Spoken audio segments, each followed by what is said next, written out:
ও মেরামা, তুমি এত রাত্রে? কি হয়েছে রে তোর? আমার আবার কি হবে? সেটাই তো জিজ্ঞেস করছি, কি হয়েছে? সকালবেলা বললি যে দোয়েলের সঙ্গে যাবি, সারাদিন কি এমন হলো যে বলে দিলি রাত্রিবেলা যাব না? আমি বলতে পারবো না মিরামা, আমি দোয়েলকে নিয়ে যেতে পারবো না ব্যাস। কিন্তু কেন নিয়ে যেতে পারবি না সেটাই তো জানতে চাইছি। মিরামা তুমি তো জানো এ বাড়িতে আমাকে কেউ ভালোবাসে না, কেউ পছন্দ করে না, সবাই দোয়েলকে ভালোবাসে। আমার ভালো হোক সেটা কেউ চায় নাকি? হ্যাঁ রে রুদ্র, তোর শুধু বয়সই বেড়েছে, তুই বড় হবি না? কি বোকার মতন কথা বলছিস? দোয়েলের কথাটা ভাব, ও বাড়ি ঘরদোর ছেড়ে আত্মীয় স্বজন ছেড়ে এখানে এসে রয়েছে। ওকে যদি ভালো না বাসা হয় থাকতে পারবে? আর এটা তো তোর বাড়ি, তোর বাবার তুই একটা ছেলে, সন্তানকে ভালোবাসে না এরকম হয়? তোর বাবা তোকে খুব ভালোবাসেন রে বাবা, তুই বুঝিস না সেটা। আমি সব বুঝি, বাবা আমাকে মোটেও ভালোবাসে না। বাবা আমাকে ভালোবাসলে আজ আমার জীবনটা এরকম হতো নাকি? বাবা আমাকে ভালোবাসে না মিরামা, কিছুতেই ভালোবাসে না। আমি ভালো হলেও বাবা আমাকে ভালোবাসবে না। আচ্ছা ঠিক আছে, তোর বাবা না হয় তোকে ভালোবাসেন না, কিন্তু আমি তো ভালোবাসি, বাসি না? তুমি বাসো। তাহলে আমি যেটা বলবো সেটা তো শোনা উচিত কিনা? হ্যাঁ উচিত। তাহলে তুই দোয়েলের সঙ্গে কালকে যাচ্ছিস। মিরামা প্লিজ। বোঝার চেষ্টা কর, তুই একবার শুধু বলেছিলি যাবি, সারাটা দিন মেয়েটা কি খুশিতে ছিল। মেয়েটা বিয়ে হয়ে এসেছে, সংসার পেয়েছে, বাড়িটা পেয়েছে, কিন্তু তোকে কতটুকু পেয়েছে রে? কতটুকু পেয়েছে? কালকের দিনটা তোকে পাবে বলে সারাদিন কি খুশিতে ছিল। লক্ষ্মী ছেলে আমার, তুই কাল যা। কি রে? হ্যাঁ ঠিক আছে, আমি যাব। আরে যা, দোয়েলকে গিয়ে বলে আয় যে তুই যাবি। যাচ্ছি। লক্ষ্মী ছেলে, তোমার লক্ষ্মী ছেলে।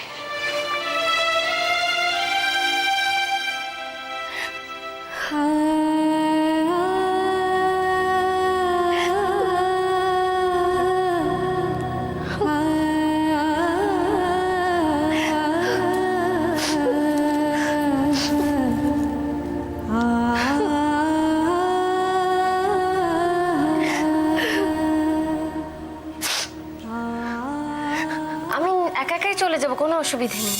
একা যাবি কি? আমি যেতে পারি, মানে তোমার যদি আপত্তি না থাকে তাহলে আমি দোয়েলকে সঙ্গে করে নিয়ে যেতে পারি। তুই গেলে তো সব দিক থেকে ভালো, সমস্ত প্রবলেম সলভ হয়ে যায়। তুমি রাত্রে জানিয়ে দিও কাল আমাকে কখন বেরোতে হবে। আমি দোয়েলকে কালকে নিয়ে যেতে পারবো না। তুমি যখন যাবেই না তখন সকালে বললে কেন যাবে? বলেছিলাম কারণ আমার মনে হচ্ছিল আমার এই বাড়িতে তোমার কাছে একটা গুরুত্ব আছে, কিন্তু না, এখন আমি বুঝে গেছি আমার এ বাড়িতে কোনো গুরুত্বই নেই।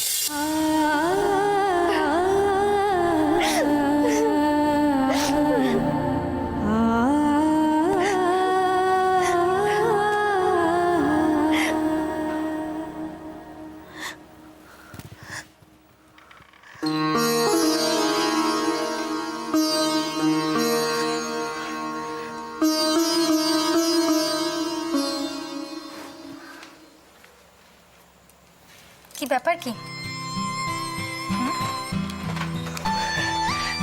না মানে আমি অনেকক্ষণ পড়লাম তো, তাই একটু এনার্জি সঞ্চয় করে নিচ্ছিলাম, বুঝলে? তাই? হ্যাঁ। ঠিক আছে, শোনো না, কালকের ব্যাপারটা নিয়ে আমার খুব চিন্তা হচ্ছে। কালকে তো তোমার পড়া নষ্ট হবে। হ্যাঁ, সামনেই তো পরীক্ষা, পড়া তো নষ্ট করা যাবে না। এক কাজ করো না, তুমি 4টে বই নিয়ে চলো, সুজনের ঘরে বসে পড়বে, কেউ তোমাকে ডিস্টার্ব করবে না। বুঝো কি সব বলছো তুমি? হ্যাঁ, শ্বশুর বাড়িতে পড়ার বই নিয়ে যাবো? লোকে শুনলে কি বলবে বলো তো? কি বলবি? কেউ কিচ্ছু বলবে না, বরং আরো ভালো বলবে। আরে না না, বলছি যে আমার কাছে না একটা একটা একটা একটা প্ল্যান আছে, একটা উপায় আছে। সেটা হলো যে তুমি একটা কাজ করো, তুমি যেরকম যাচ্ছিলে সেরকম চলে যাও, ওখানে গিয়ে বেশ আনন্দ ফুর্তি করো। আমি এখানেই থাকি, এখানে থেকে একটু পড়াশোনা করে নিই, ব্যাস। তুমি বাড়িতে থাকবে হ্যাঁ, আর আমি একা একা বাপের বাড়ি যাব? তাতে কি অসুবিধার কি আছে? অসুবিধার কি আছে মানে? অনেক অসুবিধে আছে। তুমি জানো না, তোমার ছেড়ে আমার একদম ভালো লাগে না থাকতে। তার উপর ও বাড়ির সবাই কত তোমাকে ভালোবাসে না, তুমি না গেলে ওরা কত কষ্ট পাবে বলো তো।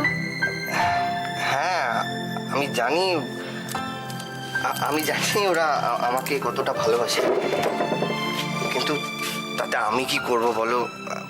না মানে আমি বলছি যে তুমি যাও, আমি এখানেই থাকছি। হ্যাঁ, কেন যাবে না তুমি? কেন যাব না? আসলে জানো তো কি, আমার না তোমার বাপের বাড়িতে গেলে কেন একটা অস্বস্তি হয়, নিজেকে ওখানে বেমানান লাগে। তোমার লাগে না আমাকে ওখানে বেমানান? হ্যাঁ, মনে হয় আমি যেন নিঃস্ব, আমার কিছুই নেই। আর আর তাছাড়া কালকে ওখানে সৈকতদা আসবে, ওরা কত বড় লোক, সৈকতদার পাশে আমি দাঁড়াতেই পারবো না। আমি ওখানে। কে বলেছে তুমি নিঃস্ব? কেন নিজেকে এরকম ছোট মনে করো কেন তুমি? শোনো, তোমার একটা ফুলের মতন মন আছে, যেটা পৃথিবীতে অনেকেরই নেই। তার উপর তোমার কাছে সুন্দর একটা বউ আছে। হ্যাঁ, এই কথাটা তুমি একদম ঠিক বলেছো। তোমার মতন সুন্দর বউ অনেকের কাছেই নেই। তাই? ঠিক আছে, এবার পড়তে হবে না? 3 ঘন্টা পড়বে। কালকে তোমার পড়া নষ্ট হবে, সেটা ম্যানেজ করবে আজকে, ঠিক আছে? পড়তে বসো, আর কথা নয়। পড়তে বসে ভালো লাগে না।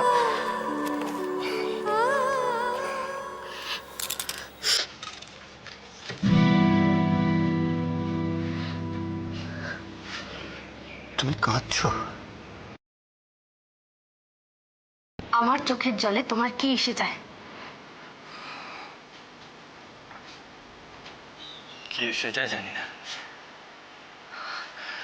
তবে তোমার চোখে জল দেখতে আমার একদম ভালো লাগে না। আশ্চর্য। তোমাকে বিশ্বাস করতে ইচ্ছে করছিল তাই। বিশ্বাস করো তো, আমার সত্যি কষ্ট হয়। আজকে একটু বেশি ড্রিঙ্ক করে এসেছো।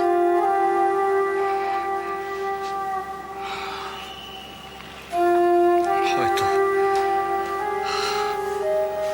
কিন্তু তুমি কি একটা কথা জানো যে মানুষ নেশা করলে সত্যি কথাই বলে? প্লিজ কেঁদো না তোর, প্লিজ কেঁদো না। যে মানুষের নিজেরই কোনো মূল্য নেই, তার চোখের জলের কোনো দাম আছে নাকি? হয়তো সকালে এক কথা, রাতে এসে আরেক কথা তুমি বলতে পারতে। আই এম সরি তোর, I am really very sorry. আমি আমার ব্যবহারের জন্য তোমার কাছে ক্ষমা চাইছি, প্লিজ। আসলে কি জানো, একটা কারণে আমার বাবার উপরে খুব রাগ হয়েছিল, আর তাই ভেবেছিলাম যে বাবার কোনো কথা শুনবো না। বাবার কোন কথাটা শোনো বলো তো তুমি? শুনি, আমি শুনি, বাবার কথা শুনেই আমি তোমার। আমাকে বিয়ে করেছিলে তাই তো? না না, আমি এটা বলতে চাইনি। আসলে কি জানো তো, বাবা আমাকে একদম ভালোবাসেন না, একদম ভালোবাসেন না বাবা আমাকে। এটা তোমার ভুল ধারণা রুদ্র। কোনো বাবা মা তার ছেলে মেয়েকে ভালো না বেসে থাকতে পারে না। অবশ্য অবশ্য কি দোয়েল? তোমার মতো হার্টলেস মানুষরা ভালোবাসা কি সেটাই তো বোঝে না।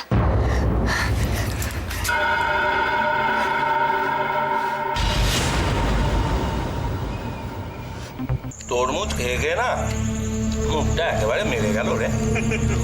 অত চিন্তা করছেন কেন দাদা? কদিন পরে তো আম কাটানোর দিন আসছে না? আম? হ্যাঁ। এটা যা বলেছিস। আমের কথা শুনলে না হ্যাঁ। আমার একেবারে জিভটা লক লক লক লক করে। দু রকমের আম, হ্যাঁ। এই ফজলি, হ্যাঁ। হিমসাগর, তারপরে ল্যাংড়া। কি হলো সন্দীপ, কোথায় চললে? আরে বসো বসো। আর কতক্ষণ বসে থাকবো? সেই সকাল থেকে বসে আছি।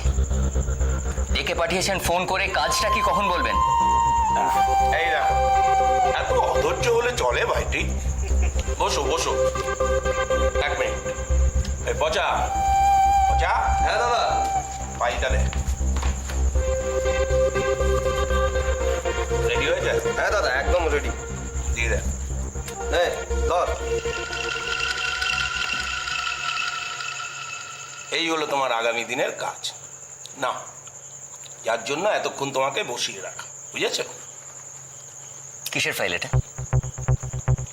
দেখো, আরে কাল থেকে অফিসেই যাবে, হাতে ফাইল না থাকলে মানায়?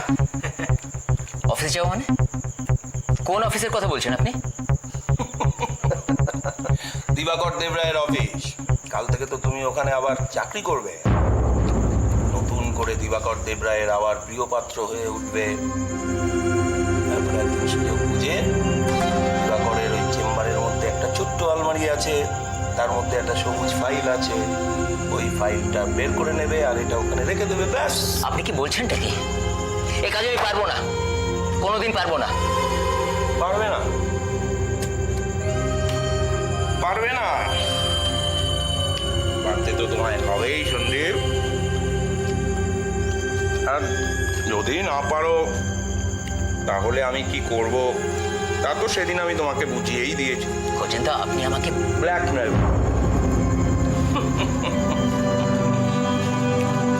ব্ল্যাকমেল করছি, তাই তো? করছি, কারণ এই ফাইল বদলের কাজটা তো আমাকে তোমাকে দিয়েই করতে হবে সন্দীপ। পচা। হ্যালো। নাও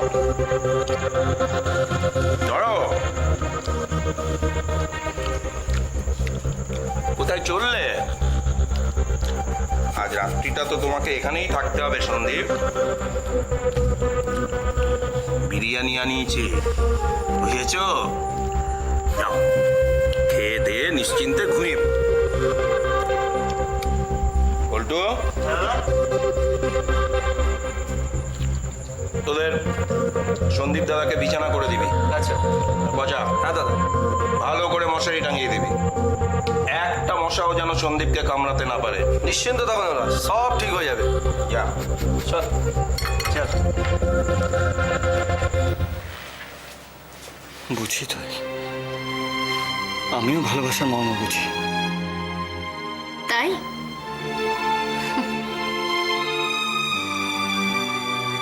পাথরও তাহলে ভালোবাসার মর্ম বুঝি। যাই, কাল সকালে আবার বাবার সঙ্গে বেরোতে হবে। বাবার যাওয়ার কোনো দরকার নেই।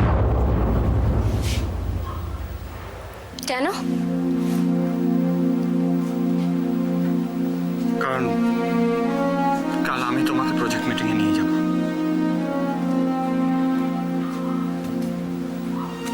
কিন্তু আমি তোমার সঙ্গে যাব না। কেন যাবে না? তোমার ইচ্ছেতে সবকিছু হবে? কে ভেবেছ কি তোমার যখন যা মর্জি তাই করতে হবে? কাল সকালে উঠে যদি তুমি বলো যে নিয়ে যেতে পারবে না, তখন? পারবো না রুদ্র, আমি আর পারবো না। আমি আর অপমান সহ্য করতে সত্যিই পারছি না। আমি ক্লান্ত হয়ে পড়েছি। আর এরকম হবে না তো। আমি বললাম তো সরি। প্লিজ, আমি মীরামাকে কথা দিয়েছি যে আমি তোমাকে নিয়ে যাবো। ও, মীরামাকে কথা দিয়েছো বলেই বুঝি নিয়ে যেতে হবে? না তো, আমাকে একটা সুযোগ দাও। এরকম ভাবে অভিমান করে থেকো না। অভিমান? অভিমান তার উপর করা যায় রুদ্র, যার উপর অধিকার থাকে। ছাড়ো না এসব কথা।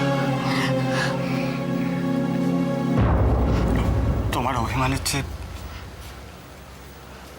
বাবার শারীরিক অবস্থাটা বেশি গুরুত্ব রাখে। মীরামা বলেছে বাবাকে বলবে। চলো না প্লিজ।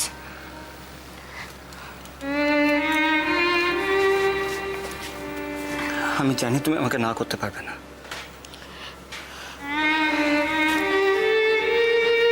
যাবে তো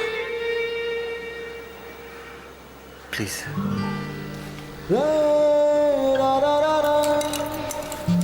ঠিক আছে।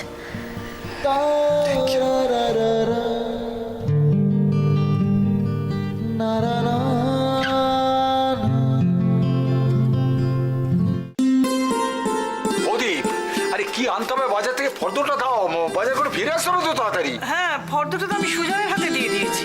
এই দেখো, সুজনের হাতে দিয়ে তো, তাকেও তো দেখতে পাচ্ছি না, সে কোথায় গেল? ও তো ওই পাড়ার কোণে ওই যে মুদির দোকান, ওখানে একটু পাঠিয়েছে ওই কয়েকটা জিনিস আনার জন্য। তুমি যাওয়ার সময় বরং ওর হাত থেকে নিয়ে যাও না। ঠিক আছে, ঠিক। আচ্ছা বড় বৌদি, এই রোদ্দুরে দাদাকে বাজারে না পাঠালেই হচ্ছিল না? সন্দীপ কোথায়? ওই তো বাজারটা করে আনতে পারতো। সত্যিই তো, সকাল থেকে সন্দীপকে তো একবারও দেখলাম না। ও কোথায়? হ্যাঁ, আসলে সন্দীপ থাকলে যেতে পারতো, কিন্তু আসলে ওর অফিস থেকে না একটা খুব জরুরি ফোন এসছে জানো। ওর ভীষণ কাজের ছেলে তো, তাই বসের আবার ওকে ছাড়া একদম চলে না। চলে আসবে, খুব তাড়াতাড়ি চলে আসবে। বৌদি একদমই ঠিক কথা বলেছে। ও শোনো ঠাকুরপো, তুমি কিন্তু গলদা চিংড়িটা মনে করে নিশ্চয়ই আনবে। বড় জামাই আবার গলদা চিংড়ি খেতে বড় ভালোবাসে। তাছাড়া ছোট কিন্তু যাবার সময় বারবার বলে গেছে গলদা চিংড়ি যেন আনা হয়। ওরে বাবা, তাহলে তো গলদা চিংড়ি আনতে হবে। শোনো, আমি তাহলে বাজারটা ছেড়ে আসি। আসি বৌদি, আমি আসছি। আর এই সময়েই ছোট বৌদি গেল তারাপীঠে। ছোট বৌদি ছাড়া বাড়িটা ভালো লাগে বলো? কেমন ফাঁকা ফাঁকা লাগছে না? দোয়েল, রায় ওরা কখন আসবে? দোয়েল আসলে আসতে পারবে না, তবে রায় আর কৃষ্ণ ওরা চলে আসবে এক্ষুনি। চলো চলো, রান্নার ব্যাপারটা আগে দেখি। সাবধানে যাস বাবা, সাবধানে যাস মা। আমরা যেন দুটো বাচ্চা ছেলে মেয়ে বাড়ি থেকে প্রথমবার বেরোচ্ছি। সাবধানে যাস বলার আবার কি আছে? এটা আমার মা বলতো, সাবধানে যাস। তুমি বলো বড় ভাই, আমি কি বাচ্চা? তাই তো। দেখেছো আমার কেউ কিরকম সুন্দর সুন্দর গুছিয়ে কথা বলতে পারছে? তুমি তো খুব সুন্দর সুন্দর কথা বলতে শিখে গেছো। মানি থাকলে বলতে এরকম পাকা পাকা কথা। ভাগ্যিস তোমার মানি বাড়ি নেই, তাহলে দিত। কোথায় গেছে? ওই প্রিয় স্কুলে নাকি গার্জেন মিটিং? তাই তো। সত্যি দেখেছো অপর্ণা, যেমন বাবা তেমনি মেয়ে। পিউ তো জয়ন্তীর থেকে বেশি দেবজিতের ক্লোজ। হ্যাঁ, তা ঠিক। আমিও তাই। আমিও আমার বাবার খুব কাছের। বাবা যখন আমায় অপু বলে ডাকতো, তখন আমার মনে হতো আমার জীবনে কোনো সমস্যাই নেই। আমি জানি অপর্ণা, বাবা মায়ের অভাব কেউ কোনোদিন পূরণ করতে পারে না, কিন্তু আজকের দিনে একদম মন খারাপ করবে না। আমারও মা অনেক ছোটবেলা মারা গেছিল। আমার মায়ের অভাব পূরণ করেছিল আমার দিদি, তুলি দিদি। আমারও তো মা আমাকে ছেড়ে চলে গেছে। মাঝে মাঝে মাকে খুব মিস করি, ভীষণ মিস করি। আচ্ছা, এটা কি হচ্ছে? আমি বলতে বাধ্য হচ্ছে, অষ্টমঙ্গলা যাচ্ছে, এটা সবাই কোথায় হই হুল্লোড় করে বিদায় জানাবে, তারা দুঃখ দুঃখ কথা। এটা খুব এই নিতাইটা কোথায়? আমি যে বললাম ট্যাক্সি ডাকতে, কোথায় যে যায় না? আমার ট্যাক্সি কেন? তোর বাবা কিন্তু বারবার বলে গেছে গাড়ি নিয়ে যেতে, নাহলে বাবা খুব রাগ করবে ট্যাক্সিতে গেলে। আচ্ছা শোন না, তোরা এবার তাড়াতাড়ি দেখে তোর অপর্ণার বাড়ির লোকেরা খুব চিন্তা করবে তো। দেরি করে লাভ নেই, আর দেরি মা করিস আসছি না। আমি। হ্যাঁ, অপর্ণা, টাটা। সাবধানে। সাবধানে যেও। টাটা।